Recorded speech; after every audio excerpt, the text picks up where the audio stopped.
वालेकुम गाइस। आज सुबह सुबह देखिए नाश्ते में उसकी आलू की सब्ज़ी। अब जो है आलूओं को मैं पानी में खौला रही हूँ सफ़ेद वाला नमक डाल के।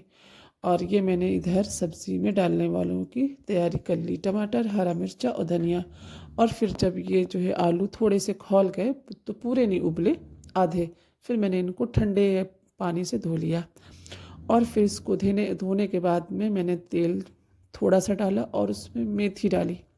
जब जब मेथी हो गई तो मैंने ये उबले हुए जो आलू थे, याद रखिए मैं इनको पूरा नहीं उबालती हूँ, बस थोड़ा सा 2 मिनट 4 मिनट।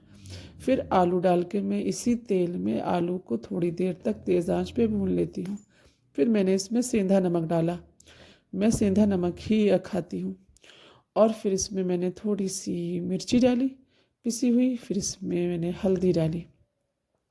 फिर मैंने जब ये तेल में आलू हो गया कायदे से पानी इसका, तो जब उसको तेल में तल लो ना तो थोड़ा सा सोंधा सोंधा होता है।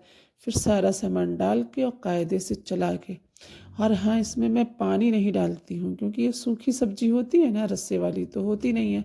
फिर मैंने डाल के इसको सीटी लगा दिया। और ये देखिए धनिया और हल्दी ये मैं बाज़ार से तो पिसवा लेती हूँ खड़ा मंगा के। और मिर्चा खुद ही धो के सुखा के पीस लेती हूँ, तो ये अच्छा होता है। फिर मैंने सब्ज़ी सीटी दे दिया तो मैंने चाय रखी एक तरफ और दूसरी तरफ मैंने बेसन की रोटी डाली। अच्छा, मेरे हस्बैंड को ना बेसन की रोटी का ज़्यादा शौक़ है, तो वो ज़्यादातर रोज़ सुबह बेसन की रोटी ही मांगते हैं। और जिसके ऊपर देखिए देसी घी लगा हुआ हो तो वो बहुत अच्छा। वाकई आपने भी शायद कभी खाया होगा, तो मुझे तो बहुत अच्छी लगती है गरम गरम बेसन की रोटी, उस पर घी लगा हुआ। और इस तरह की या तो आलू की मतलब सब्ज़ी हो या भुनी हुई चटनी होती है लहसुन की तली हुई या तो धनिया की। फिर मैंने बच्चों के लिए भी तैयारी शुरू की क्योंकि पता है तीनों का टाइम एक ही वक्त होता है, तो उस वक्त तो मेरे हाथ पैर फूले होते हैं ना कि बेटी की छुट्टी करना, तैयार करना, बेटे को ना मतलब नाश्ता देना, हस्बैंड को पहले वो जो नहीं होता है उसका नाम नहीं आ रहा, दलिया की तरह से क्या, ओट्स ओट्स बना के देना, उसके बाद उनको नाश्ता देना। फिर तो बेटी को बोतल देना। उससे पहले भी मेरे बहुत से काम होते हैं, वो मैं आपको फिर कभी बताऊंगी। फिर इस तरह से मैंने जो है घी जो है लगाया, तो बेटे को कि वो एक ही रोटी खा के जाता है, तभी देखिए कितना सेहतमंद है।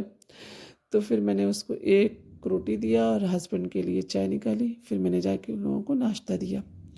और फिर मैंने सोचा अब मैं भी अपने लिए आज फिर से मकई की रोटी डाल ही लूँ क्योंकि आलू की सब्ज़ी के साथ मुझे अच्छी लगती है। फिर मैंने वैसे ही जैसे मैंने आपको बताया था कि गर्म पानी में आटे को सान के तवे पे हल्का सा घी लगा के और लोई को रख के फिर मैंने चावल के चम्मच से प्रेस कर करके उसे गोल मतलब कर दिया। हाँ, आटा उतना ही गीला होता है जितना आप नॉर्मली गेहूं का आटा सानते हैं, उतना ही होता है। फिर जब डालने के बाद ये आपको लगे कि ये छूट नहीं रहा है, तो छूटेगा ज़रूर क्योंकि आपने तेल लगाया हुआ या घी लगाया है, तो आप चाकू से जैसे थोड़ा सा लगाएंगे वो निकल जाएगा। फिर आप तवे को हर तरफ घुमा घुमा के सेकिए, कभी एक तरफ कभी दो तरफ, तो आँच हर तरफ लगती है, एक तरफ नहीं। वो बहुत अच्छे से सेकती है। फिर जब आपको लगे कि कहीं कहीं कच्ची जो है लग रही है, तो तवे को हटा के जो है सेकिए।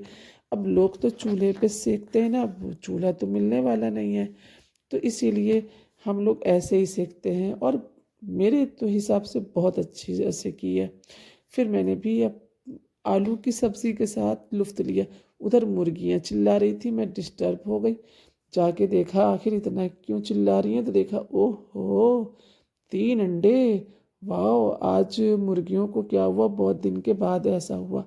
तो अंडे देती ही नहीं थी, एक दिया 4 दिन गोल, 2 दिन गोल, अरे 4 4 मुर्गियां हैं, बहुत पहले कभी था 3 4। अरे एक देती थी, बहुत दिन से दे ही नहीं ना रही थी, तो मैं तो 3 देख के बड़ी खुश हुई। फिर खैर इन लोगों को किसी तरह से बाहर ये लोग निकले, देखिए तो मुर्गा तो सबसे पहले भगा। फिर मैंने इन लोगों को निकाला अब मतलब बाहर, और फिर मैंने डंडे से किसी तरह से अंडे को निकाला क्योंकि इन्होंने बहुत अंदर दिया हुआ था और दरबा इतना छोटा होता है, फिर ऊपर से गंदा होता है, तो जा सकते नहीं हैं। तो मैंने अंडे को बहुत बचा बचा के डंडे से निकाला और डर भी लग रहा था कहीं ऐसा ना हो कि आज 3 भी तो मिले हैं, एक शहीद हो जाए।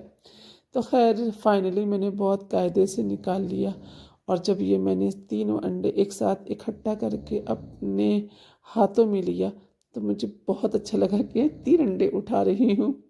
फिर मैंने दरबा बंद किया, देखा कुछ देर बाद एक मुर्गी फिर बाहर निकल के भागी। अरे ये क्या हुआ, आज तो चौथा अंडा मिल गया। लग रहा है कि आज तो मुर्गियों की ईद हमारी मनवा दी उन्होंने, क्योंकि अंडे मतलब खाती नहीं हूँ इतना, लेकिन उठाते बड़ा अच्छा लगता है। और इसीलिए मुझे मुर्गे की गंदगी भी ये मतलब बर्दाश्त है, क्योंकि देसी अंडा मिलता नहीं है। तो खैर सफाई भी मैं करती हूँ। आपने देखा होगा मेरा आंगन कितना भीगा होता है। तो आपको मेरा व्लॉग कैसा लगा, प्लीज़ कमेंट शेयर तो कीजिएगा, और दुआओं में याद रखिएगा। ठीक है, अल्लाह हाफिज़। इंशाल्लाह नेक्स्ट व्लॉग में मिलते